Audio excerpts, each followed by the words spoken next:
right. All right. Cheers to a test run. Thank you for making it Test happen. run. Cheers. Oh yeah, let's do it.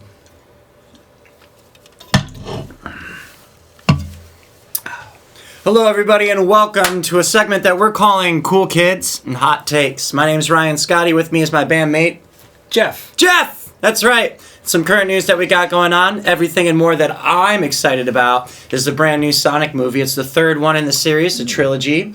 Double the Jim Carrey. Got any sweet people that you want to see to see that movie? No, actually, I asked my girlfriend, and she says she does not like movies specifically that incorporate like animated and real action. Like a real specific thing. It can be all animated or all real action, but as soon as you take animated characters and mix them with real action characters, she's like, nah. So not a Who Framed Roger Rabbit fan. I brought that one up. No, really? Like the one of the OGs and like Space Jam. And still none out of her. Yeah, Space Jam. Definitely high on my list there too, for sure. But man, you probably were like, what's the least sexual movie that I could take my girlfriend to see? Sonic! Yeah, you know? So yeah, I'll find a time to see it.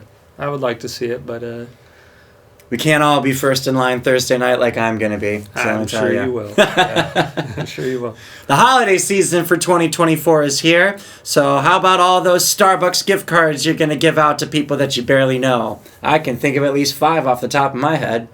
I don't know many. No? I give like little Amazon or Starbucks gift cards to like small exchange people. So I think it's really, really funny. One of the things that I really like is Dunkin' Donuts. And the look on their face when you give them a $5 Starbucks gift card is pretty funny. I do. Should try it sometime. I do frequent the Dunkin'. I am a frequent of the Dunkin' as well. America runs, Ryan runs on Dunkin', so you know. Yeah. It was a big old addiction for me as well. And aliens. Aliens are everywhere now. I've been looking into this. Especially in New Jersey, apparently. Yeah. Yeah. In fact, just yesterday, I was driving home from work. I have a video on my phone. I looked out the window. I was like, because in my head, I'm like, I want to see these. I want to see it too. I really want to see it. So I'm like trying to manifest it. I'm like, maybe they've worked their way over to like California. And I looked. I was like, fuck. And I rolled down my window. I was like, I got my phone. I was like, oh. It's a plane. Yeah, right. That was very clearly a plane. Do we make those? I've never seen one fly like that before. But I haven't seen a ton of footage. I love hearing the conspiracies. I want to see it for myself. Yeah, I haven't really looked into it much myself. I don't know what to think about it yet. I don't know. Little strange stuff going on. But I think it's the good. It's a good kind of strange. Like I like when we have headlines that are like not talking about some bullshit that nobody wants to deal with. Like anytime somebody talks about like space stuff, I'm like all in. Let's talk about space. I have a cousin that works at NASA. Ooh. I do. So he'll be able to really tell us whether or not the Earth is flat, but he won't. It's like his power over every Thanksgiving dinner table. It's I think that was proven. But yeah, and then obviously you never know who to trust when you're looking online. I trust in Tom DeLonge. He knew. He always knew. Yeah, and you know what? That's why the pop punk scene is reemerging, is because they knew too. That's true. I hope it keeps growing. I hope it's legit. Why do you think he's back in Blink-182 now? It came out. He's like, my work is done. I must return. Give me the axe of rock. I was thinking it was probably money or something. Stop thinking logical with your brain and stuff. That's how I think. Nobody's having fun when you do that kind of stuff.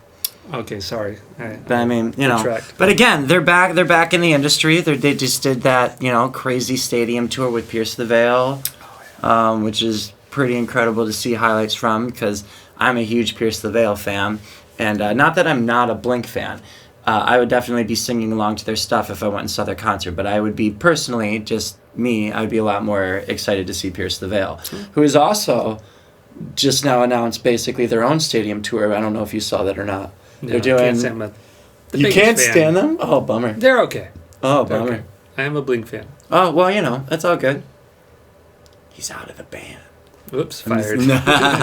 No, I mean, Adam is always that way too, and I have a voice that's similar to Vic's. I like that he can be really, really impactful having that type of voice. And so I always try to model my songwriting, especially when I wrote in minor keys, which Pierce the Veil does a lot after his feeling. Like, Keep Me Warm is basically listening to their, not Collide with the Sky, but the record before that, Selfish Machines. I got really like into that like late college. I think it was a 2013 record. And I really, really liked the writing on that record and wanted to write like that. So that's where a lot of that comes from.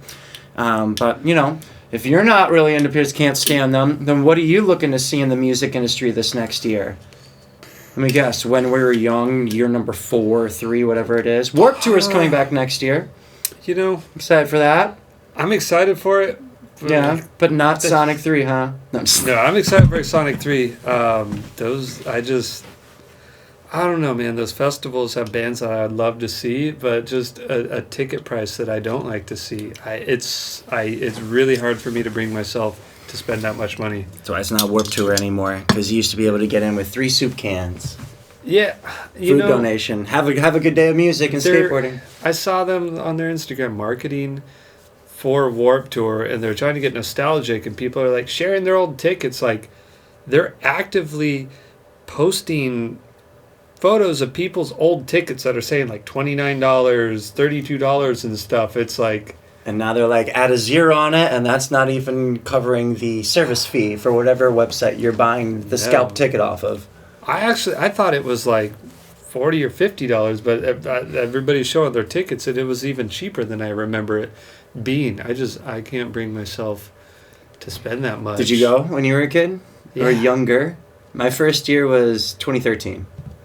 Oh, I remember going. Oh no, that's a total lie. That's a total lie. That was my last year going. Your last, yeah. I was like, that's kind of late. I'm like, no, I'm old. My first year going was 2008 because I can't believe I actually just said that because I played on the Ernie Ball stage 2011, 12. Oh, I feel like I was checked out. I remember 2007 and I remember like 2005 or 2006. That was in Yeah, there was like this transition that happened with Warped Tour where it definitely started as like a pop punk skateboarding thing, but then as like the scene got more about the hair and the styling, the music got progressively heavier and edgier, right? So it's like you had the screamo-core, emo-core, metalcore, your Every Time I Dies, your Bless the Falls, your Attack Attacks, and like that's like when I was graduating high school and like just getting my feet wet with like my own first serious band, like 18, 19. It was everybody wanted to be either like Chiodos or Scary Kids Scaring Kids, that kind of stuff. I think I was like already kind of checking out a little bit by that period of Warped Tour.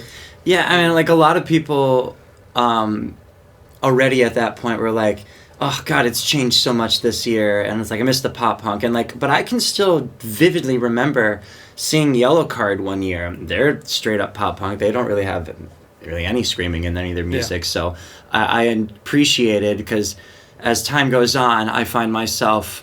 I still have phases where I'll go back into the heavy stuff, but my heart always lied with like the early Fall Out Boy and Yellowcard records. So that's why I write the way that I do today, with just like an edge of heaviness.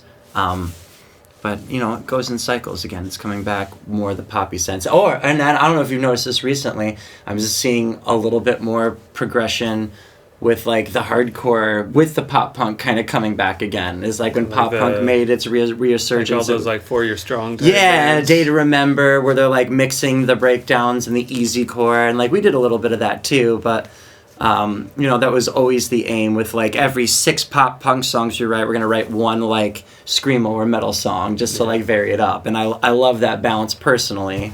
But in terms of like getting advice on like music that's popular, the best thing that I was always told is just do what makes you most happy. And that's why Adam and I literally fucked around for like 6 years trying to be in 2 different bands that were trying to be smart. We had one that was like jazz alternative, and then there was like indie pop, and neither one of it is like where our heart was at. So we just really focused on with Cold Weather Kids especially, just trying to write straight up pop punk that we love. So what about you? What's the best piece of like musical advice that you've ever received?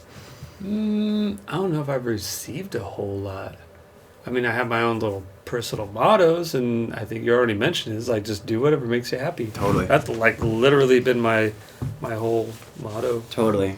For just about anything. I remember when we were younger, like selling out used to be like a thing that we looked down on, and like now it's like, show me the fucking money, man, dude, I'll sell out for a fucking McDonald's or Taco Bell deal. Yeah, there's this little weird flip of switch. You hit a certain age and you're like, actually, it's like I really like to eat and sleep in comfort and not on a couch or a floor, and it's like if you can make a little bit more money because you appeal to a little bit more people because you took a little bit of advice about a certain type of sound, but it still makes you happy when you play it. Is there a compromise in there? Is there a line to walk before you're like... As long as you're happy. Okay, so it's like you're happy, but you're full-blown sellout. You're like, hey man, I'm happy, I'm making money. Yeah. And that's why you become a wedding singer, right? Or at wedding bands, or tribute bands even. Hey, if you're still enjoying it, I've never been able to do the like full-on cover band thing. Even though if somebody paid me to do it. Adam and I both did it for 2 years, man. I gotta tell you, it's like you might start really hyped up, but my particular boss was a stickler for about 3-hour sets, no break.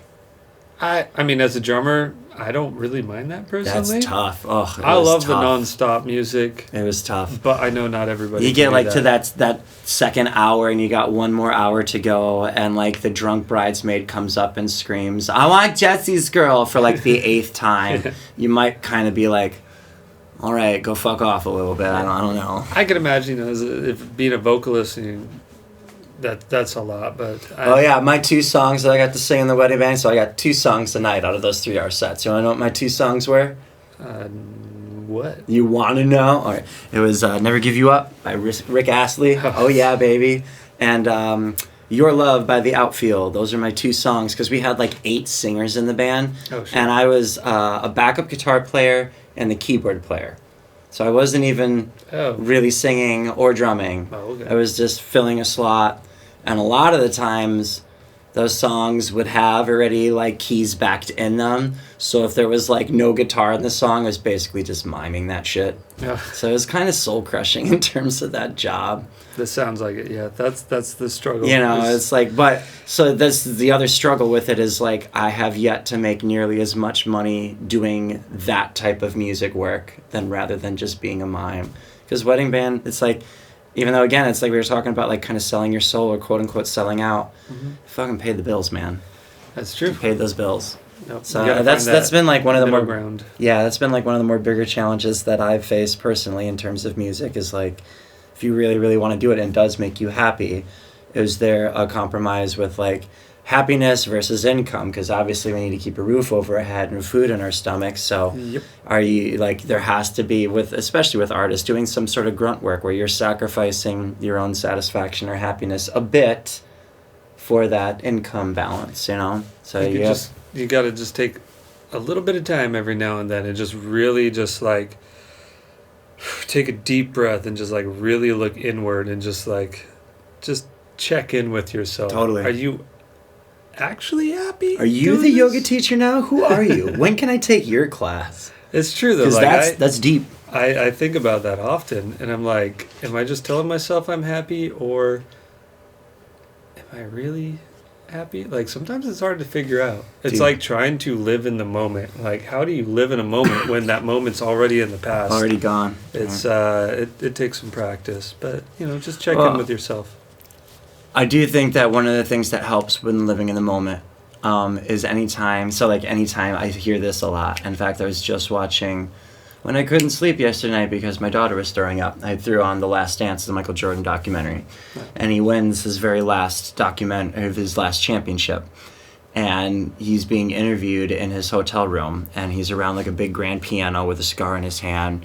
And he's talking about the game, he's talking about the shot, and he's talking about Phil coaching and Scottie Pippen getting hurt during that last game. And then somebody goes, "You got one more in you?" And he goes, man, it's the moment. It's just be in the moment right here. It's like they're already thinking about next year, thinking about, and I think that is like like we just did this, it was a huge mountain to climb. It's like, even if these moments are fleeting, it's like, what about the feeling that came with this moment? Can you live out that feeling and enjoy it to the fullest? And I think that, for me anyways, is like what makes you happy in terms of doing it creatively, and then that's how you can look inward and capture that type of moment. Of course, easier said than done. Yeah. But I felt like it sounded good. It sounded pretty good. Sounded pretty good? Yeah.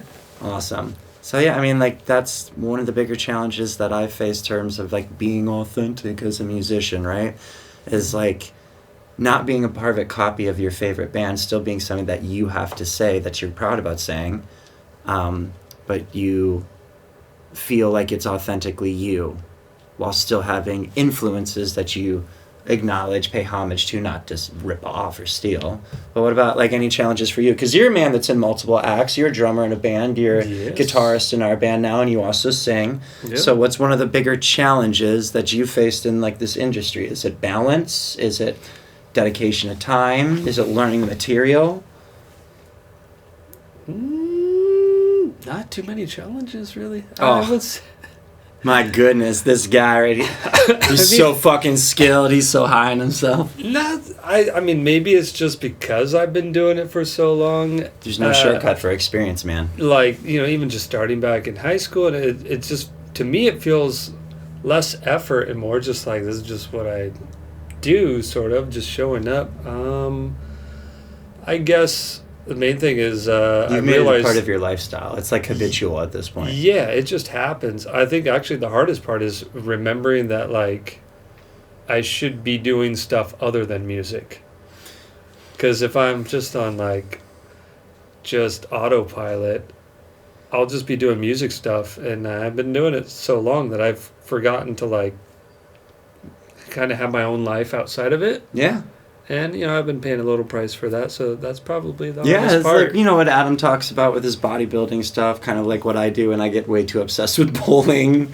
Yeah. And you that look in your eyes, you're like, I remember you that one night, that one show. Yeah. Yeah, just remember, like, you got, music is life to me. It is, totally. It is, but totally. Until we're at some stage where it is paying my bills and whatnot, I need to have, like, totally some balance. I can't just always do nothing but the music, but I love doing it so much. Adam and I did a show once that was called What's Your Bacon? And they were talking about literally like it's the thing that you're passionate about, but it's the one thing outside of your main thing, right? And so for Adam, it's bodybuilding. For me, it might be going bowling. For you, it's like you got to find your bacon, whatever it might be. Yeah. Shout out the bacon dudes. You guys rule. Bacon, yeah. Yeah, I feel like I have a few little things. And I think we all do. We just might not be able to think of them right off the top of our head. That's true. We're on the spot. Camera's rolling. But yeah, it's true. So it's on the spot. And speaking of on the spot, let's get going here with some lightning round stuff real quick, right? Yes. Star Wars, Star Trek. Star Wars. Oh man, you had to think about that one. I just Honestly, did it based I just had a brain like... fart. I was like, wait, which is which? Actually. I don't really have a good answer. I guess I'll say Star Wars, but not like the newer stuff. I kind of stopped watching the newer stuff, but like the classic, the OG Star Wars. Gotcha. I'll go that route. Gotcha. Pepsi or Coke? Neither. No soda guy. No. He's Coors Light guy. Yeah. He's Coors Light or Bud Light. Yeah, Coors the Icy Rockies, right, baby? Yeah. Microsoft or Sony? PS5 or Xbox One? Sony. Yeah, vinyl or CDs or tapes? Vinyl. Okay. For sure. Vans or Converse? Vans. Football or basketball? Football. Neither. I'm not a sports guy. Yeah, right. I don't really watch sports unless there's like a big thing happening, like the like when LA hit into the the major. Totally. Major whatever it's called. All right, how about some specific drummer ones? Okay. 2 mounted rack toms or 2 floor toms? Ooh, I don't really use either, but I'd say 2 floor toms because I love the feel of like. Same with me. Yep, just exactly the two flam right with the kick drum, super powerful. Yeah. Sabian or Zildjian? Ooh, Zildjian. Yeah. The OGs. I mean, they've been around for over 300 years. Similar. Even though they're part of the same family, if you go back far enough. A sticks or B sticks, size wise? B, but bigger. You're big guy, huh? I use see, I beat the piss out of my drums too much for too many years, so I have nerve damage literally in my right wrist. I have a bone that sticks out that shouldn't, so I have to use A's. Otherwise, my hands go numb almost immediately. Interesting. And it's definitely a bummer. I'm definitely bummed about it. The very, very last tour I did with Devin K and the Solutions, I started to feel it all the way up into my elbow, and it really scared me because my whole arm would go numb for hours. And so then it's like I couldn't play off a feel anymore, and I was really scared about like squeezing too tight. Still never got it checked out because, you know, our health insurance in this country is fucking terrible. But, you know, shout out Luigi there. You know. Yeah, I don't want to knock on wood. I don't think lucky man. It's like I still love playing drums, obviously, to this day. But man, it is a bummer unless I properly warm up, and I mean thoroughly, like a full half an hour pad and then like one song lightly on the kit before I really go into it. If I don't do that, I'll get stiff again, and like I really have to be careful with it. I suck with that stuff. A lot of times I just set up and first song is, then I go like zero warm up. Well, but terrible. For those of you that are watching this for the very first time, we are in a band together called Cold Weather Kids. We play mostly high energetic pop punk, but Jeff is also the drummer, as I said earlier in the segment, with a different band who just actually signed to a label, so I want to give them some love. You want to talk about that a little bit before we get out of here? Pinstock signed with Wiretap, and we're going to do stuff. Hell yeah. That's fantastic. Yeah. That's great. I'm sure new album, new song, new video, because I know you with the visuals all the time. Yep.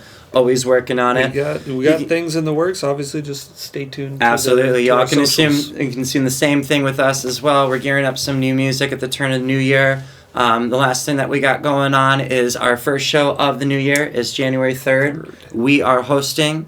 It'll be at Bar 10, which is inside Corbin Bowl in Tarzana. Yep. We got our friends Drive By Cinema, Pushing Veronica, Sunburnt, and Havoc Faction with us. That's a lot of bands. It is a lot of bands, but we're going to have a really, really good time first one of the year. And that just about does it for the very, very first time shooting this thing, trying to get it going. Really, our whole goal with this is to try and just open up a dialogue about the current state of the Los Angeles music scene and anything related that we might want to talk about. This is more of a laid-back kind of hangout discussion, not necessarily a meeting thing. So that leads me to this last kind of call for you. If you're watching this, if you're listening to this, and if you've been interested in being like, that looks like fun, I want to shoot the shit with those guys. We want you to be on the show. You might have noticed we got 2 empty chairs next to us. We'd like to do more of a group format, and so we'd like to have some discussions with you. If that's something that you think you'd like to be a part of, I want you to hit us up on DM or anything. Email, Grindr, LinkedIn. I don't know, my Grindr was my third option. That tells me something about my chosen app messaging choice. But yeah, hit us up on not Grindr and send us a DM. We'd love to talk with you. Thank you for hanging out with us. My name's Ryan. This is Jeff. This has been Cool Kids Hot Takes with not so much of the hot takes. Well, hold on. One hot take for you. Is a hot dog a sandwich? If you want it to be. Oh, that's a hot take. See you next week, folks. I just realized I had a Star Wars shirt on. What if I said Star Trek? You're just like stare at it, just like, you want to reconsider? I didn't even realize that.